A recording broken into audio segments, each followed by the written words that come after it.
So this meeting is going to be recorded. There's an issue with the Zoom piece, but it will be audio recorded and there'll be a record of it. So we are going to get started. I think they've tried everything they can to get things to work. So it's 9:36 now, and I'm going to call the meeting to order. Members of the public are invited to participate. Obviously, there'll be a different kind of participation.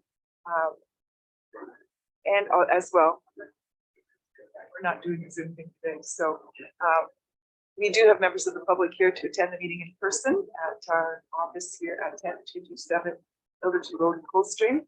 I'd like to just make a quick reminder to everyone before we get going, and that is that the Middlesex Centre Fire Services annual muscular dystrophy food toll will be happening this Sunday, the 8th, coming up. So if you're not planning a drive, do plan a drive and make sure you support their fundraising.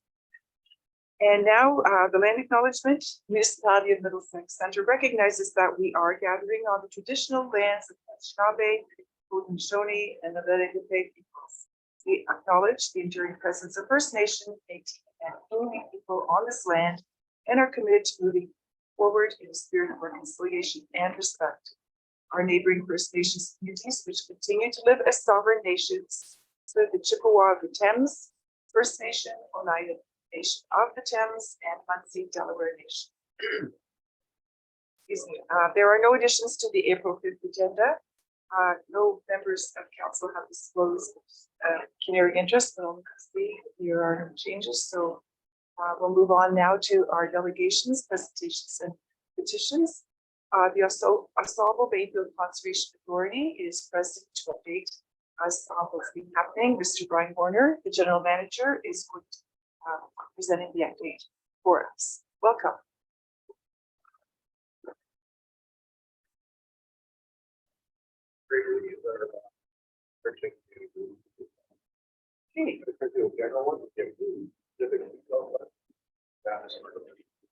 Okay, well, the floor is yours. Yes, thanks for having us today. I will say I'd like to acknowledge our past member, Bob Harvey, the citizen here. Good member for us for 2 terms, I believe it was. And with that being said, I will say I've only met him the last couple of months, but we're looking forward to Mr. Shipley on our board. A great addition, and look forward to the next years as well.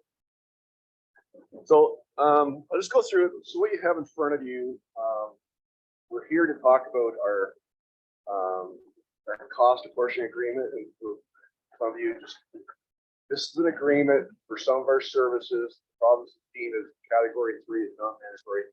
By the end of this year, we need these agreements in place for us to be able to charge our member municipalities a levy for these different services. So that's kind of the basis of what we're here for today. Talk about that. Certainly, we can answer any other questions that you might have as well. But in this, kind of to get three separate little things here in this one pack. This first one is just a guide on the apportionment agreement, and in this guide, it kind of talks about page 1 talks about the background of the ABCA as well as some components of the agreement. And so are we looking at this ourselves?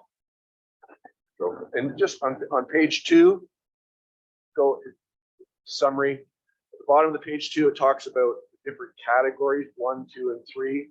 And again, number 3, that's what we talk about. Really, we have 4 separate services that we do with category 3. And I'm going to say these are services that we've done for decades at the authority. And it came out of in 2011, we had a most recent conservation strategy update. We went to our local stakeholders, constituents, and kind of, what do you want us to be doing? In these 4 areas, that's what our local constituents want us to do. And so again, the province has deemed it as category 3, non-mandatory, but our local, I say it's our, may not be provincial mandated, but it's still really locally mandated. Page 3, just the summary, it just talks about the financial considerations that I alluded to. This agreement needs to be in place. It has no effect on our 2023 budget. for our 2024. And we're hoping to have these agreements in place, signed by the end of the summer, so that we get into our budgeting process, that we would, know these agreements. The last page on this one, it's okay. I'm sure they all have it as well. The last page on this one, and when I say that, I assume they all do have this on there. Okay. The last page, page 6, it's a table of, it's a table showing what's in our 2023 levy, what was our total amount of that levy that related to category 3 items. And you'll see at the very bottom of that, it says the apportionment value of a little over $200,000. That represents about 15% of our overall levy. So 15% of our overall levy that assessed is for these category 3 items.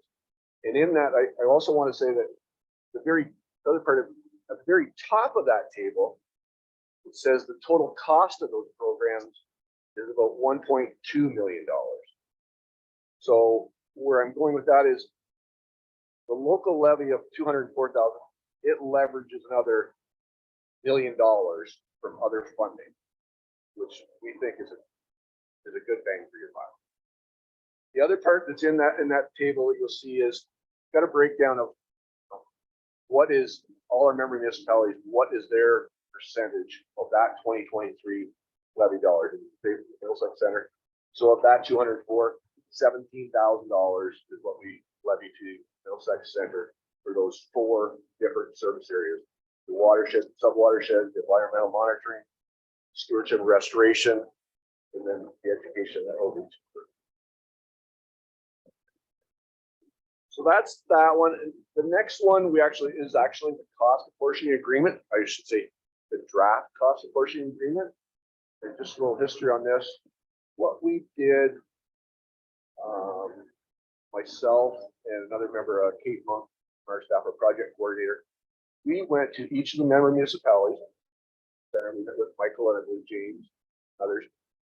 We met with senior staff of the municipalities.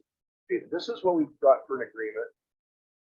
What do you think? And we asked for input, and all our member municipalities, they gave us some ideas back. And what you have in front of you is an agreement that has been a little bit revised since we actually met with Michael and James, and so we've made some revisions there. And the other part of it is in Schedule A on this. It's a more of a breakdown of these different service areas and their related costs based on 2023. You see that very first one, you see it there, those numbers there, the total program cost of 1.2, then the $17,000 at the bottom. That's a similar summary from the table 1 that you saw earlier. And as you go through that, we've broken it down for each of the different areas. Example being, I'll get to it, for the healthy watershed. I guess page 5 of the agreement. Yep. For the watershed, sub-watershed strategy. The total program cost of about $320,000 for those, where the Middlesex Center apportionment is 1,786. Those are how those numbers are broken down. That's for that service area.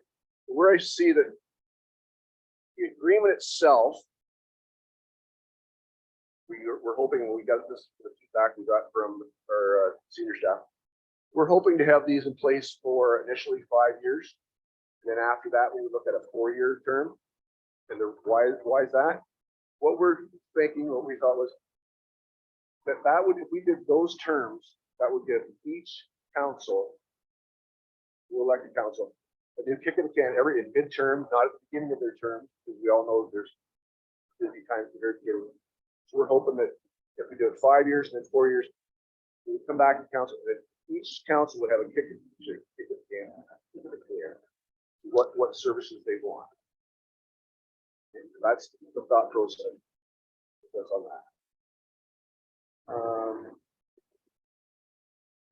The final one, the Beyond 23 document you have here. Just put that in there. That's what we actually showed senior staff at the very beginning. We had discussions with them. And again, it's a little more detail of the programs and services that we provide. And in the very last page of that, on page 4, that far left column of the box, it's kind of another breakdown of the category 1 items, category 2, category 3. I should go back to category 1, and it'll big with the corporate services, the hazards, our lands. Those are items where we don't have to have an agreement with the levy, the municipalities, but that would be, we kind of get budget time to discuss those items. Okay.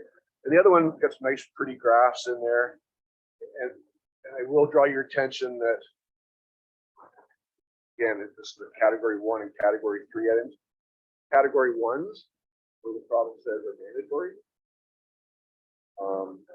You'll see that that's the least amount that the province is actually contributing, 11%. Where the category 3 items, you'll see, yes, the cost is up to 1.9, but we actually have, that's what we leverage the big dollars. We talked about prior on table 1. So that's my general. Now, if I'll let Mary talk more specifics on some of the. Thanks, Brian. Thank you very much for having us this morning.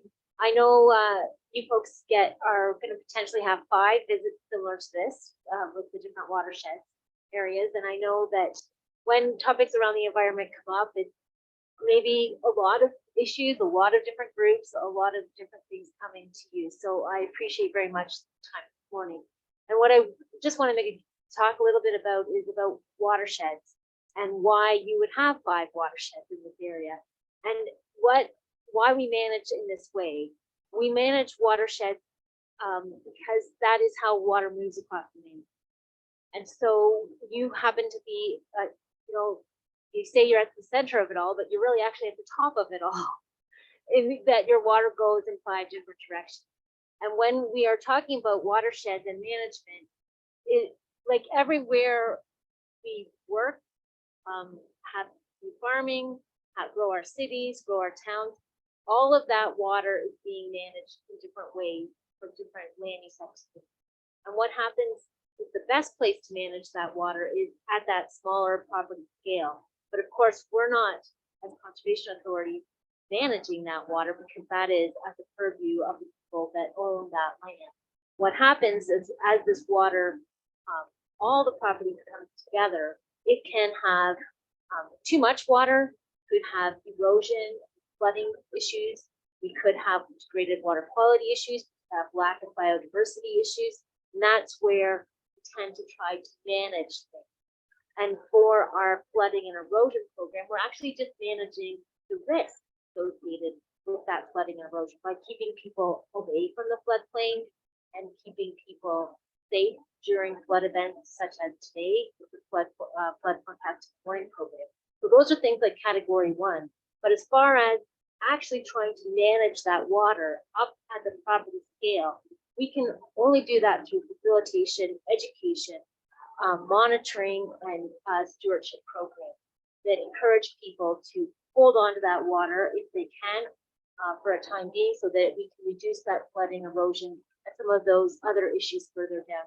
And so that is really what these category 3 programs are about, is we're finding the funding to offer the private landowner stewardship program, doing the monitoring so that we can evaluate how well our programs are working, and then running the education. And sometimes that involves outdoor education programs, conservation education programs with our school, and sometimes that involves working with farm groups to have them lead other discussions around agriculture, or it could be having best practices in municipal areas as well, and encouraging those. So that is really what these category 3 programs are about. They are truly the watershed management program. I'm not sure if people have questions or questions. That's all I have. Okay, thank you for that presentation. There's a lot in there. I will look to council then for questions. I see Councillor Burrs. Thank you, Lord. All of us sit on a conservation authority board. You keep this around in Kettle Creek, with climate change. Like when we look at the report cards, a lot of Ds. And the big one we talked about was forest cut. Almost everybody's at D. You're at 9.7%. Looking for a guideline of 30. We talked about, I don't know whether we paid for it. These are little seedlings we planted, right? Kettle Creek were planted outside of Dallas. And they're barely keeping up with the basis. Climate change. Is that an area where say charges, you might get some extra funding flows, basically those cover, would that be the most beneficial thing for your conservation authority? That's such a great question, and it is. If we were to talk about our mission and vision statement for our conservation authority, we recognize that for us, are trying to balance our needs, our human needs, with the nature needs. And what we would like to see, of course, are more trees. What we also want to encourage is on those areas where we are doing agriculture, which is obviously an important piece too. How can we improve the stewardship actions? How do we get more cover crops in the winter, for instance? And if you notice on the report card that I sent today, we are trying to monitor that. So I would say that, sure, we of course always want more trees, but it's even in those landscapes where we're using the landscape, what are those best practices? And can we work with people that own those landscape, those properties to make for good stewardship? Are they receptive to your outreach? So I would say that what helps with that is when we facilitate those opportunities, so that it's not the conservation authorities as themselves always coming. It's when I work with, so for instance, I just finished a meeting last night with the Huron County Soil and Crop Improvement Association. And so when they are learning about stewardship and conservation practices, and the farmers themselves are running programs that facilitate different practices, that is more well received in the long run. Or it's a different method. Thank you.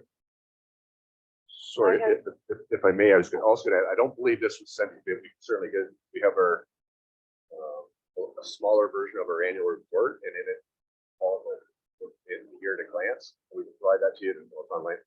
Under the stewardship, along that line, under our stewardship project, we actually had 137 projects that went in this year. We had grant dollars, and that includes the program planning. We raised matched $487,000 of grants. Total project value is about $836,000. So yeah, I mean, it's talking about being receptive. If somebody wants to, they want to contact for all. Okay, thank you. I have Deputy Mayor Brennan. Madam Mayor, I'm not sure if it's conservation or councilman. I was wondering how much do the conservation areas work together on their education programs or their other programs? Do people here from other conservation? Because we've got 5, so is there some consistency among everybody doing the same thing within our municipality? There are opportunities certainly for us to work together, and we definitely do work together on a number of different programs. So for instance, the Species at Risk program, we are definitely working with the St. Clair region and Up Thames on different programs. We offer with the stewardship program, the Middlesex Clean Water program is definitely a joint effort across that particular category or particular program. And then as far as conservation education goes, there are times when we have worked with the neighboring conservation authorities on outdoor education programs. And I'm thinking for sure of, there was a Clean Water Festival. There might be times when one of the conservation authorities might lead that, but there'll be opportunities for us to support one another so that we're not maybe all as invested all the time on every single time. Councillor Arts? Through your Madam Mayor to Brian and Mary, I have used your services, some of your staff, had good results. I think you're in a unique position with our municipality because we've got 5 conservation boards. We've got a counselor on each conservation board. So we have some knowledge, but as Councillor Brennan said too, I hope the documents that we're gonna have to deal with, that all 5 conservation authorities is gonna be, I know there's differences, but the meat of the order should be consistent. And on the agreement, I do have one question. It's 5A. It says agree to a fair process for mediating issues. That's always a neat thing to throw in there when everyone's getting along, but maybe that should be defined a little better, because usually when you get to that process, there's either 1 or 2 sides that aren't going to be nice to deal with. So maybe that should be a little more defined. Thank you. Thank you. Do you want to comment or? No, I mean, I agree. Again, we had this out there with all our, all our member municipalities, and this is what's come back. And as far as your comment about consistency, all the CAs are working together, and we pass this around, kind of look at it. Now, Michael might be able to comment more. You can see everybody else in paper to a certain extent. I will say that there is some inconsistency. Maybe like we have the agreement, and then we have this Schedule A. Schedule A part might be a little different, but the agreement itself, for the most part, is going to be.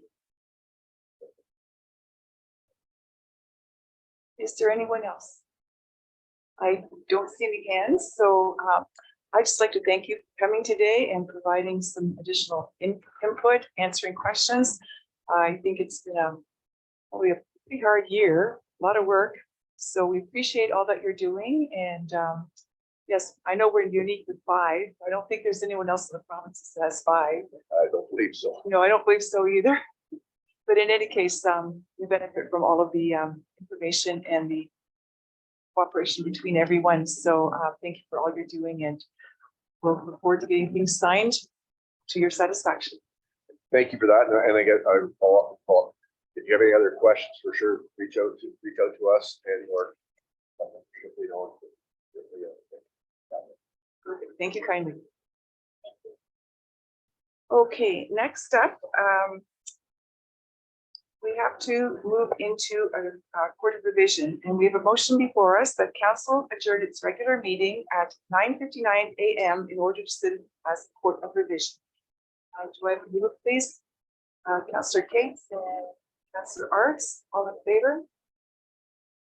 Opposed? None. Okay, that is carried then, and I'm going to turn this over to Deputy Mayor Brennan, who is chairing that meeting. Thank you, Madam Mayor. I believe Councilor Heeman from Chem Center is with us, as well as myself and Councilor Huffley from Middlesex Center. I'll call the court of revision to order. All appeals are required to be received in writing 10 days prior to the date of court of revision, as per the notice provided. As right now, we have no appeals. All court. Through the chair, I can confirm that no appeals have been received. Thank you. Are there any questions from the members of the court of revision? Seeing none. Members of the committee, would you like to deliberate further, or are you ready to make a decision on this screen? If not, no further discussion, I would entertain a motion to pass the drain report. Through the chair, I'm happy to read that motion back at this time. Thank you. Go ahead. That the Middlesex Center Court of Revision approves the schedule of assessment for the Risden Municipal Drain provisionally adopted by bylaw 2023-012 as outlined in the report Street and Associates, and that the corresponding bylaw be forwarded to council on reading, and further that the Court of Revision adjourn at 10:01 a.m. and that council resume regular.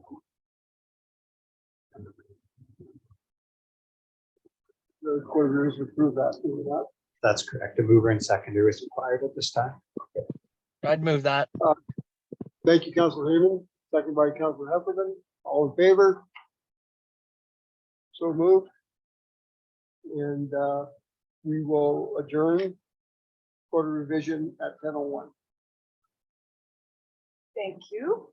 We can now move on to the adoption of the minutes. A motion before us is that the minutes of Middlesex Center Council meeting held on March 15th, 2023 be adopted as printed. Do we have a mover, please? Councilor Shipley, Councilor Heffernan, all in favor? And that is carried. Thank you. So we have fairly meaty consent agenda in front of us. There are 10 items there. I will ask, are there items that anyone would like to ask about or pull for further discussion? I don't see any hands. Okay, well.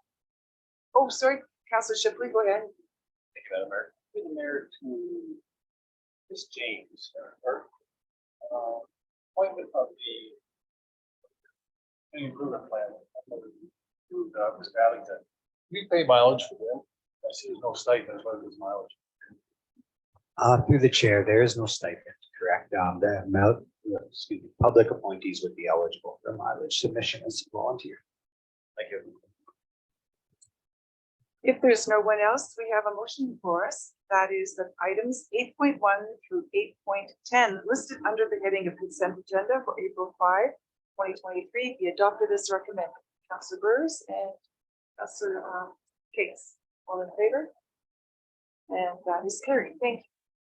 Now we can move on to our staff reports. And the first item up today is the report on the sidewalk program. We have Andrew Geeson, Manager of Transportation, to comment on that report. The floor is yours. Oh, you want Rob to do that?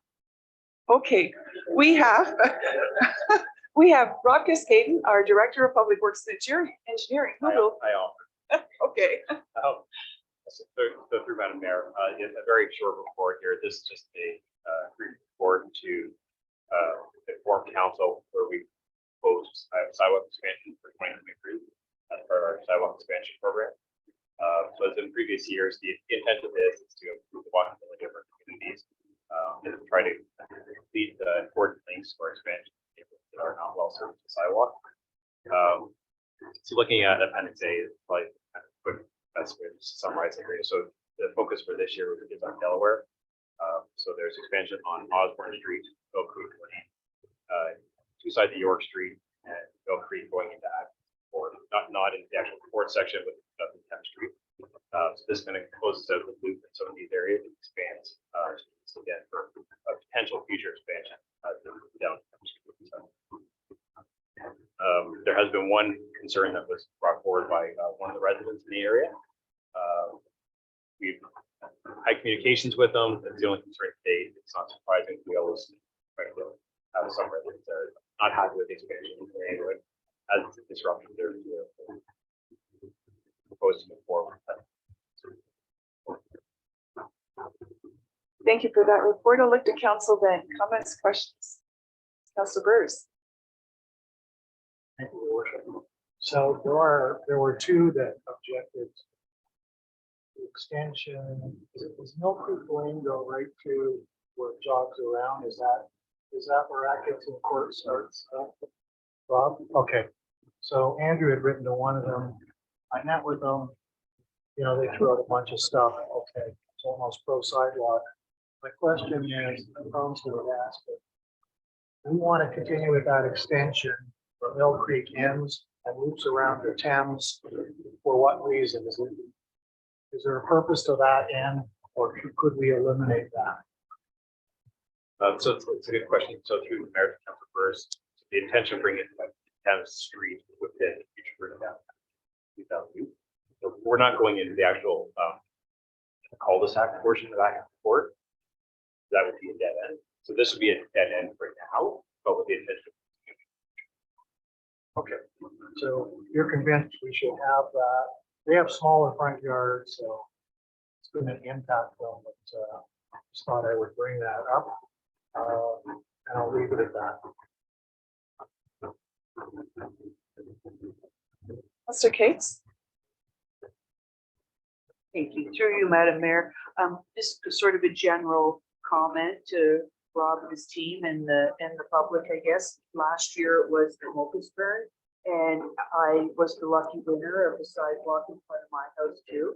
And so at first, you know, that's, I think, natural to feel, oh my goodness, and my house is a little closer to the road, so there it is. But you know, as part of the whole connectivity, and you know, I felt like I was being aware, and you know, here we are a year later, and everybody loves it and they walk on it, you know. So maybe people don't right now, but they probably will when they have a route and a sidewalk. And I like the idea of the future connectivity as well, and all for safety. And I just want to say that, you know, as a resident, Andrew and his team were very good to work with. So just to kind of add a little positive light on there, I like the connectivity.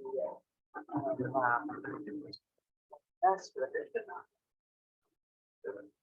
Is there anyone else? Councillor Shipley? Thank you for the matter, Rob.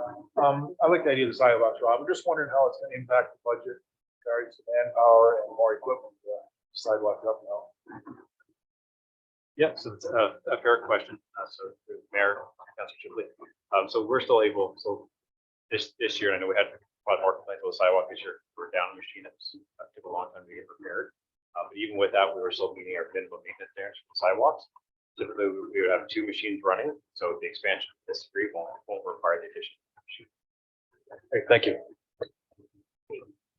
Is there anyone else? Oh, Councillor Burrs, add on? Yeah, just an add-on to sidewalks. So in the last election campaign, this is a big issue with everybody. They want more sidewalks. And it's people that are against it will say, well, there's no children around here. It's not just for children. It's for adults walking. They do want them cleaned in the winter so they can walk on it. So I just thought I'd throw that in there.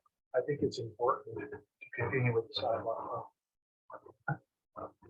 It's certainly consistent with our strategic plan and our age-friendly plan. Seniors walk as well. It's a good form of exercise. So if there's nothing else, we do have a motion before us.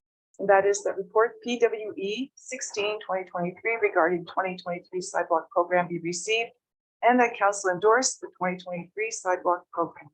So I have a mover, please. Deputy Mayor Brennan and Councillor Heffernan, all in favor?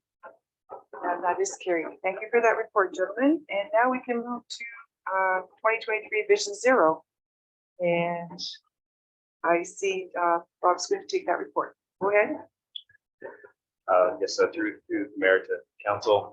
So again, this is a short report to give you a summary and look for council endorsement for the plans for 2023 for our Vision Zero campaign. It's very similar to what it has been in the past few years with the implementation of some signage, speed cushions.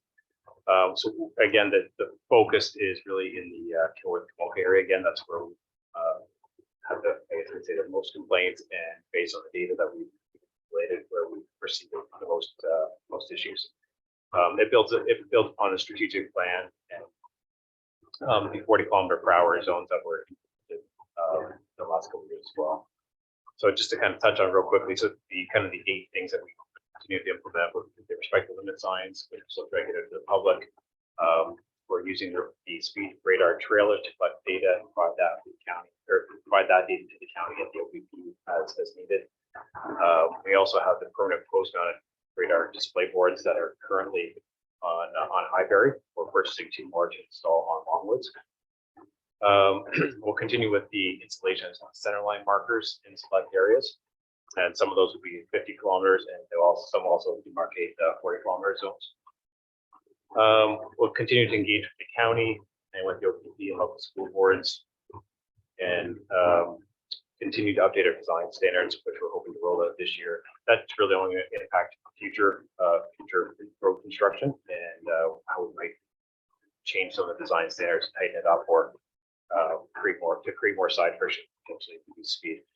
And then the last one is the implementation of the speed cushions again this year. So you look at appendix A and B, I'll just touch on a couple of the changes this year.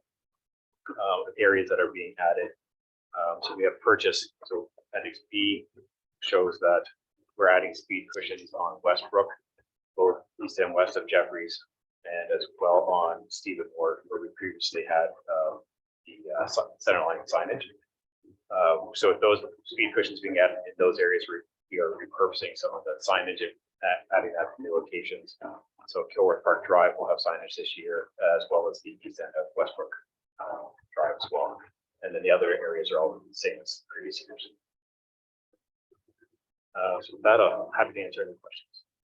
Okay, thank you for that report. I'll look to council then. Councillor Heffernan. To the mayor too, Rob.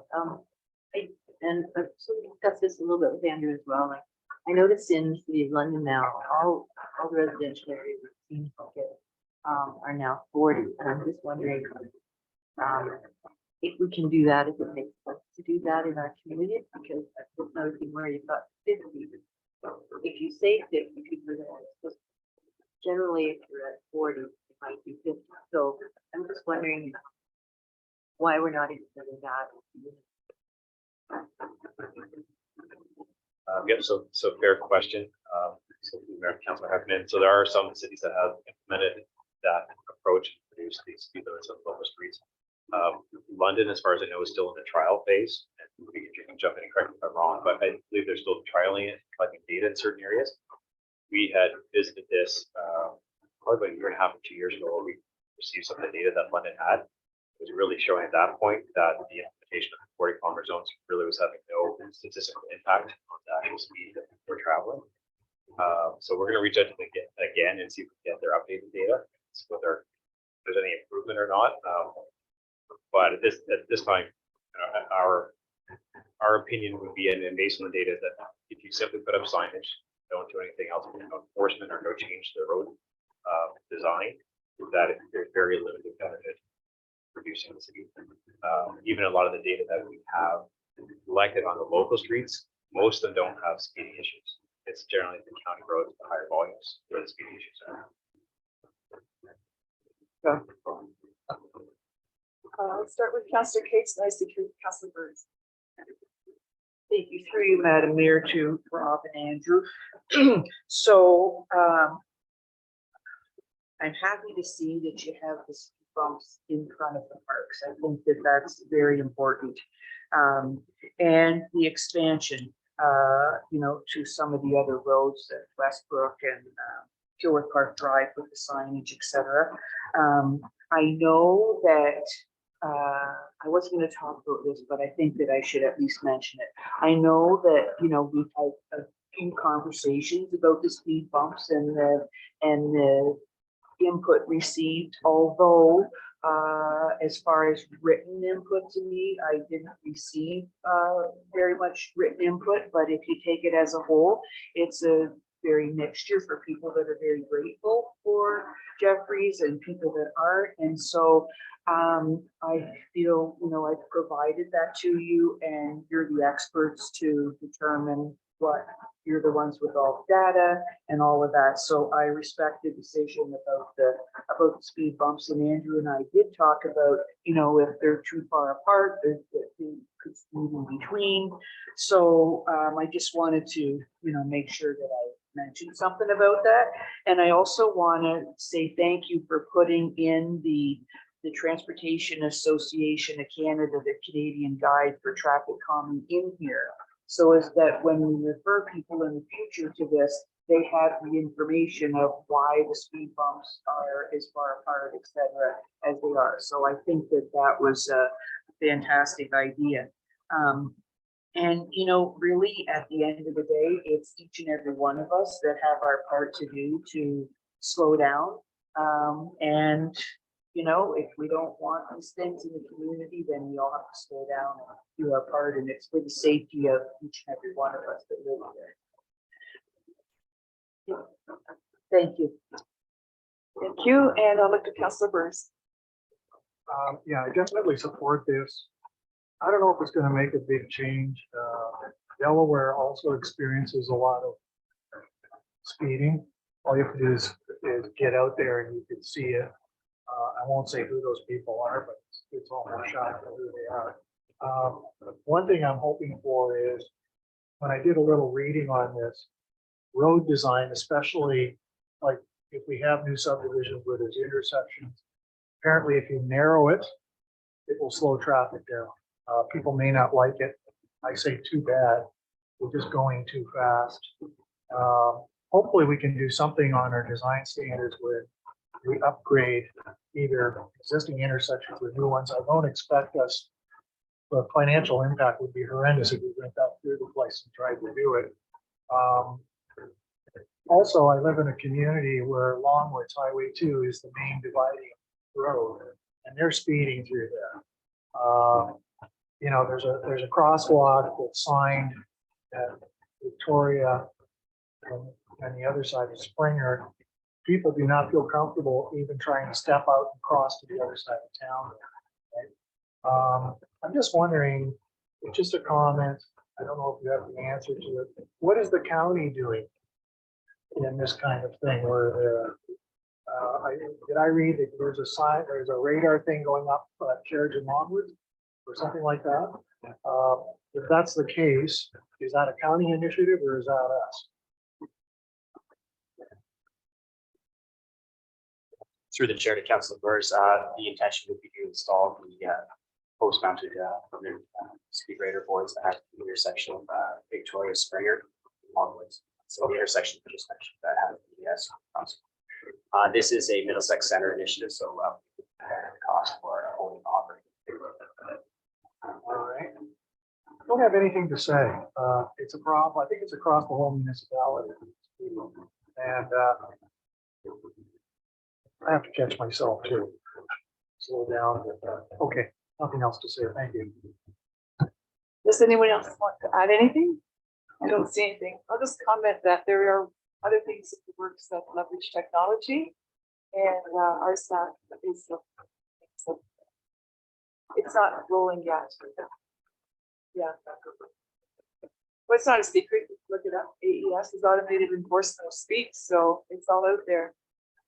If you've been to Europe, I know people who come back and mail in their mailbox that says you owe X dollars for speeding in these areas. So if I go to our website, I will see something like that, correct? Our website, I don't think we've done anything. Oh, It's okay. not off, it's just in the works of being constructed. They're training people and All right, so we'll await it. yeah, they're aware of it and they're monitoring it. So, yeah. Okay.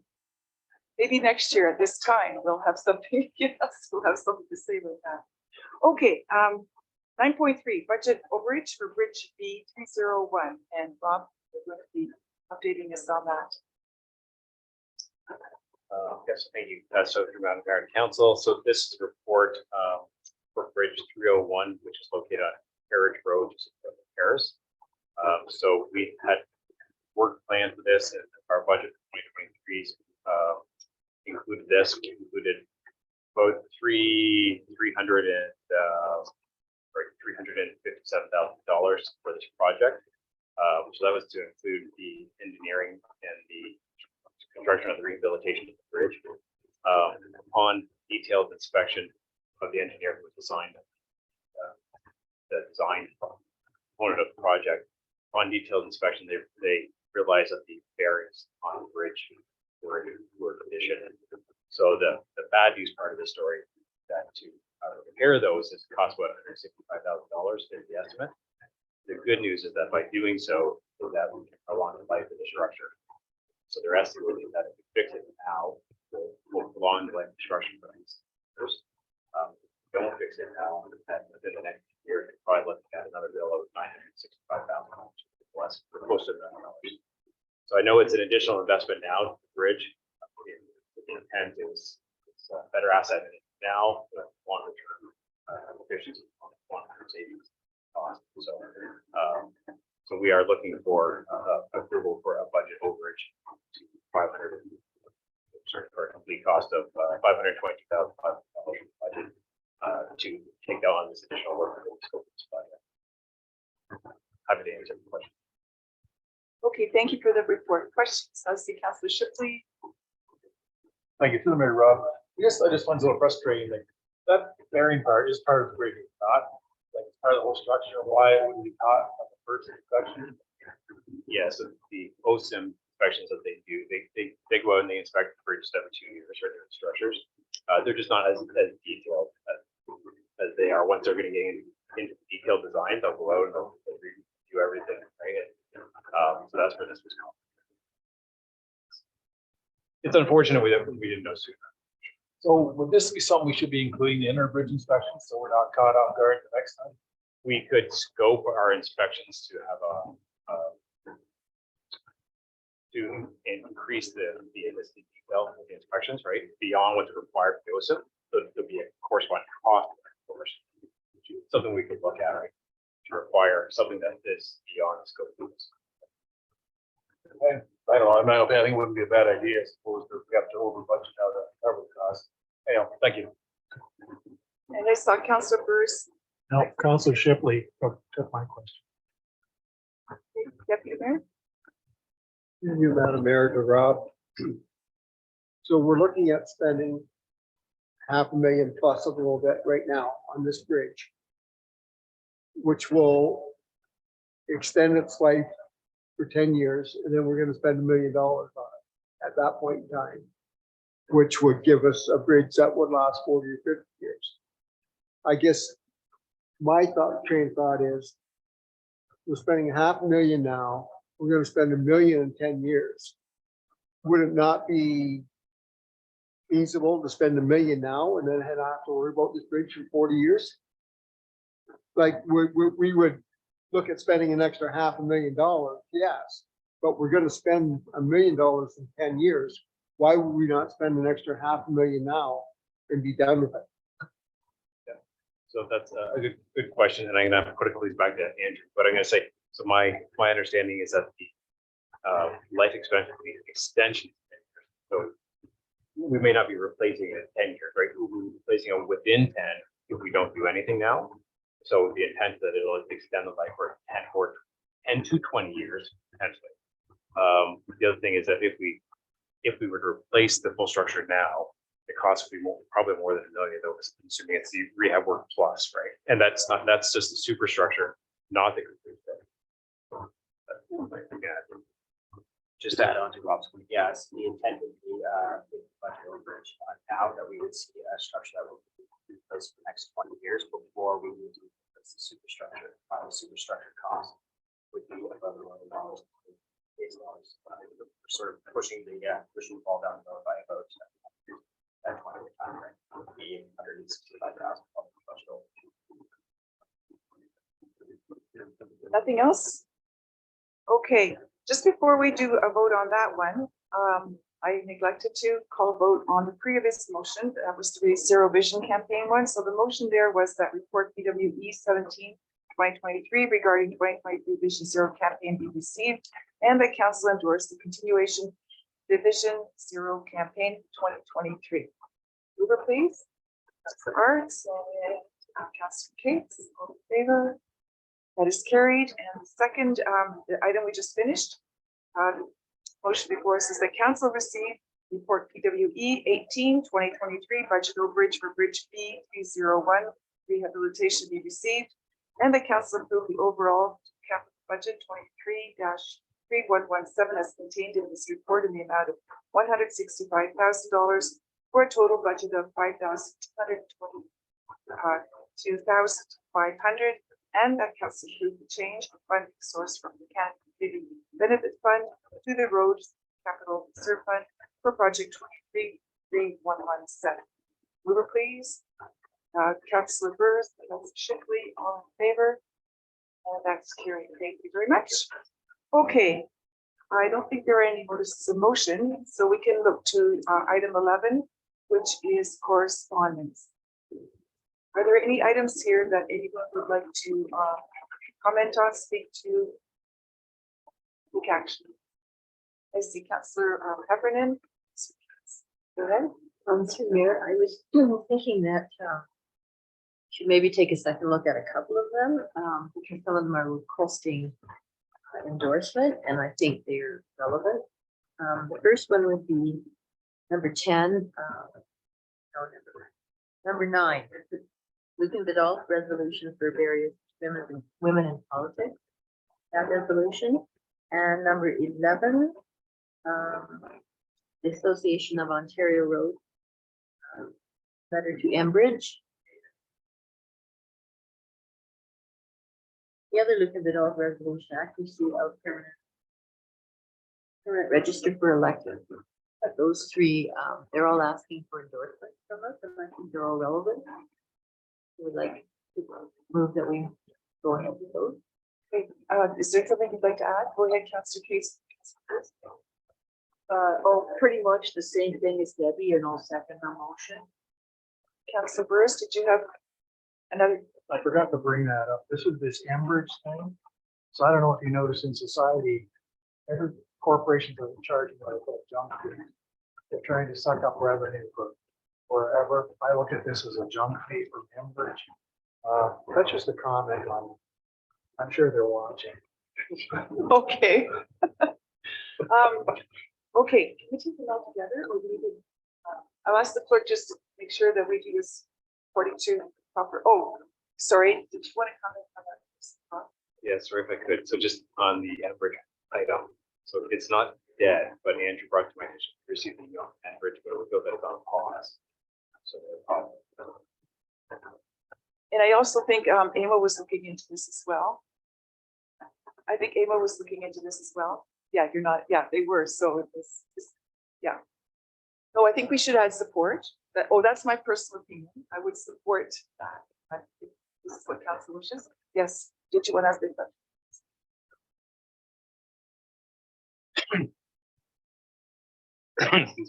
Through your Madam Mayor to Rob, these fees that Enbridge are pausing or proposing, once the bid did go through, then they're gonna try to get the landowners that have their pipes that don't get anything from them, charge us too.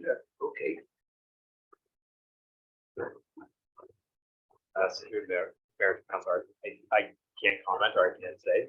Certainly that has not been identified at this point. At this point, it's only municipalities and third-party contractors.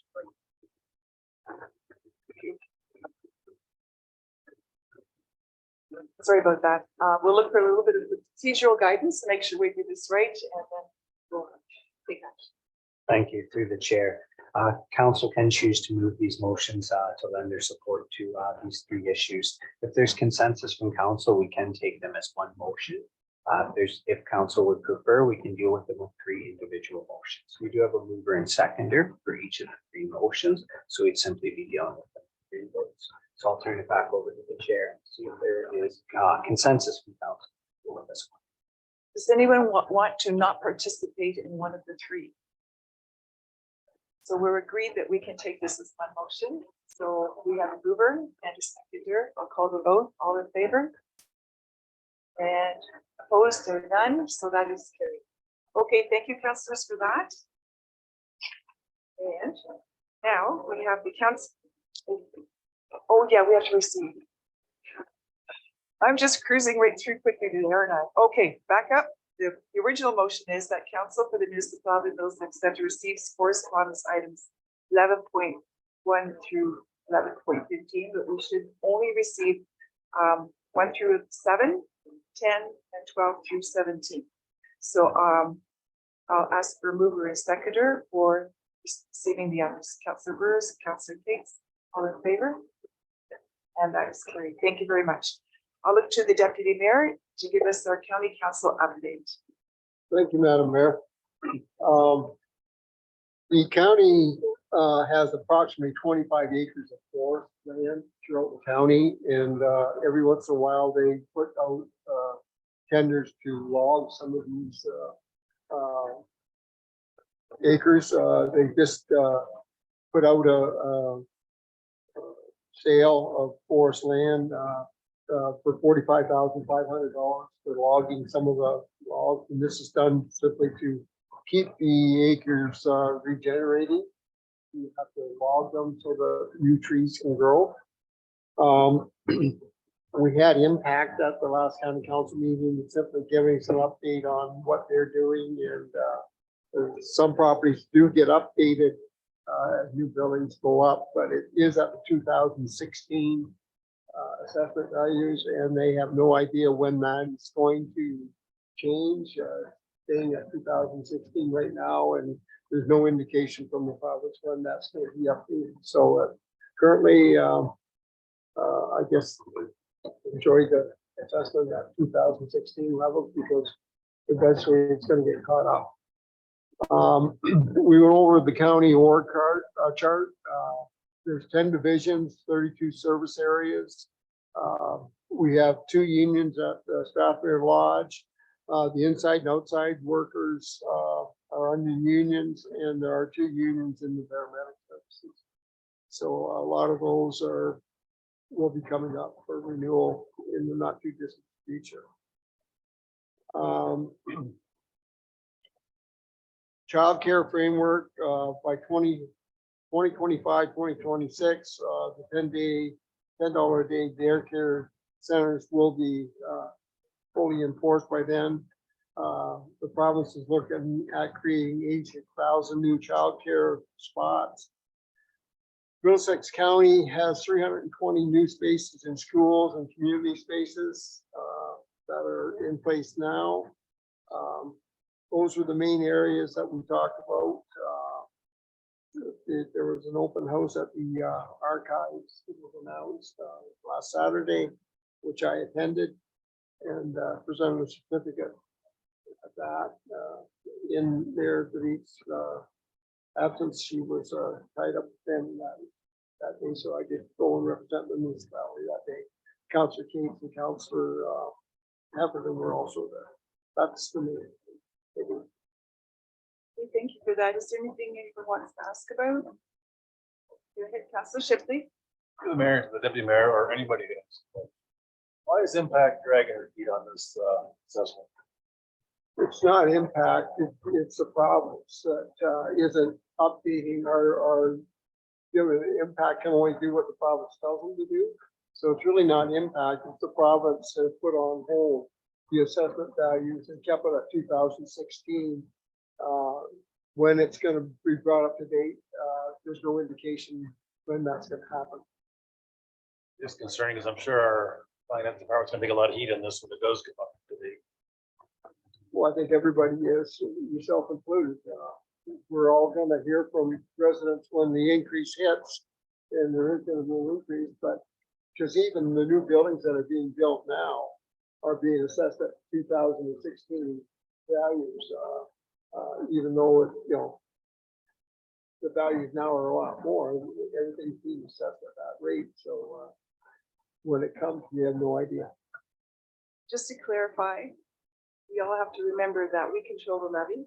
So the amount of money that our taxpayers pay is going to be split according to the assessment. That is the tool that is guiding the portion that is allocated to each house. So to the extent that your neighbor's house is increased at the same rate as yours, similar, you'll pay the same tax. So I have had people ask and say, well, how much will my tax go up and blah, blah, blah. It's a proportion relative to what's out there. We still have to do a budget. We still have to assess. We have control over that.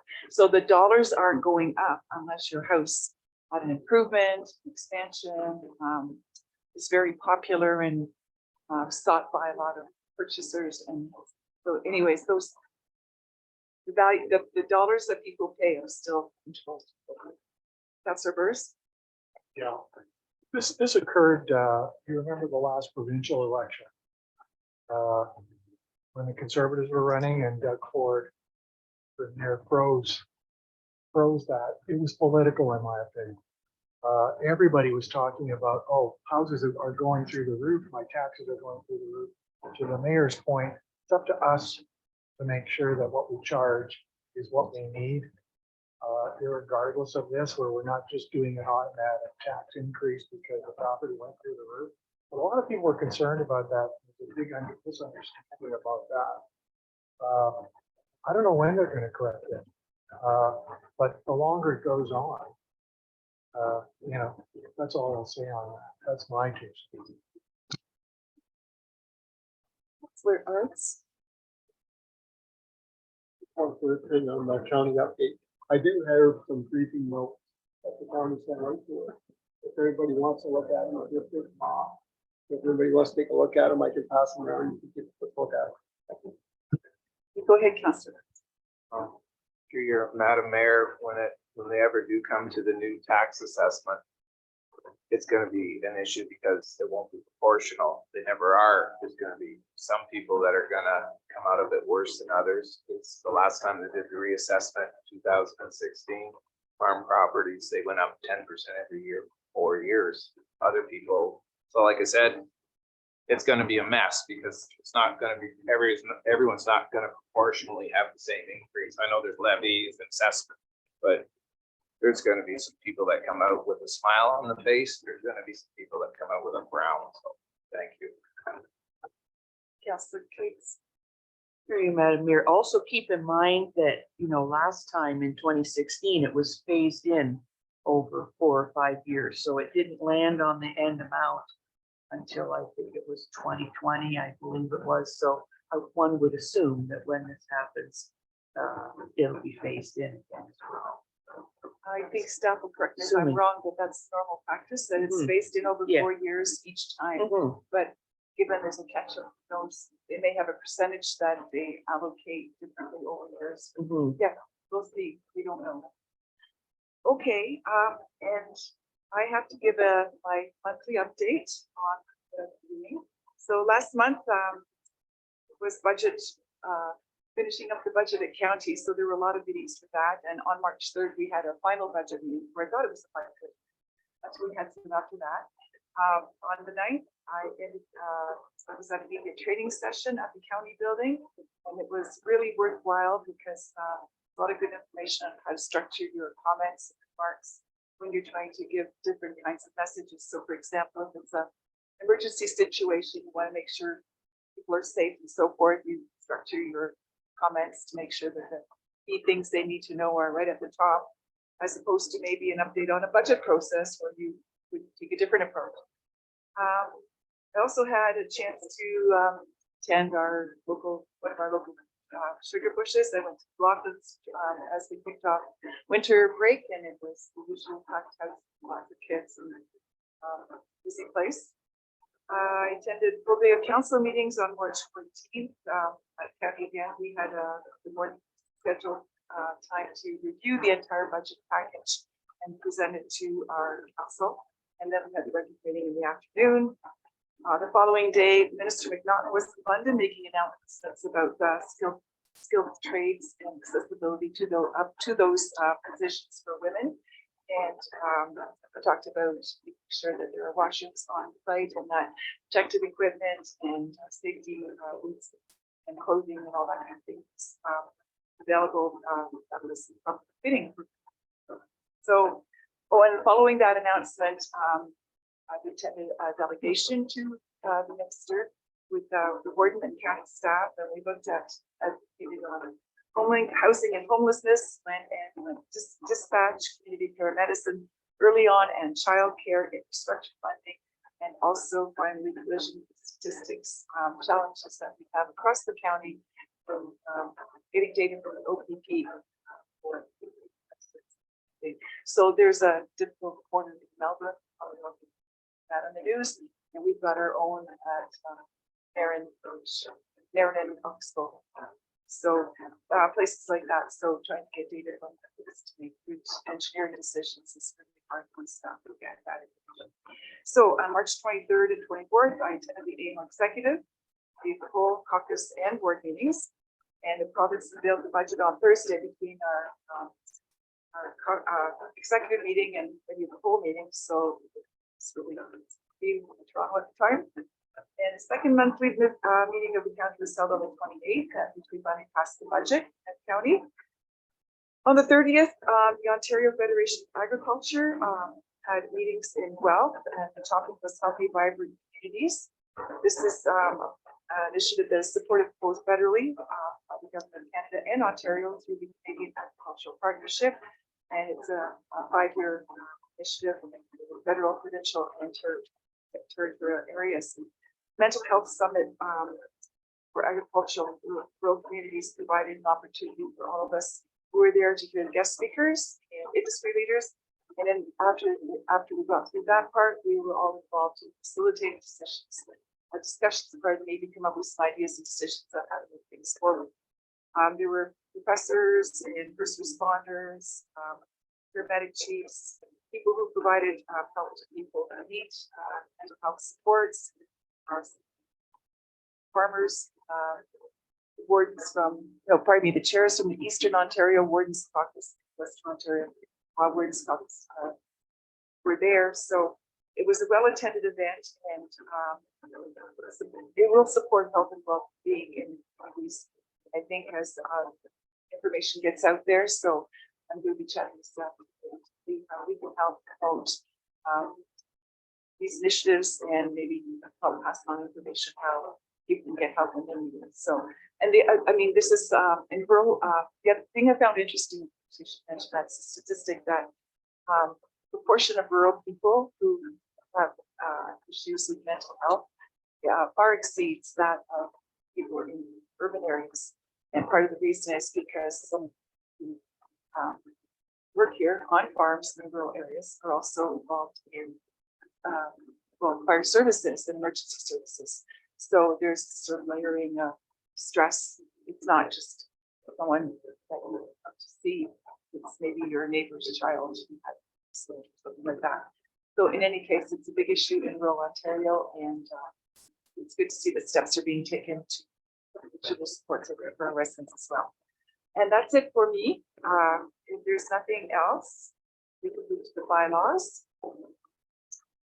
Oh, yep, question? Where to insert this, but since taxes were brought up, we heard the county is 8.41, they're 34%. 1.4. Pardon me?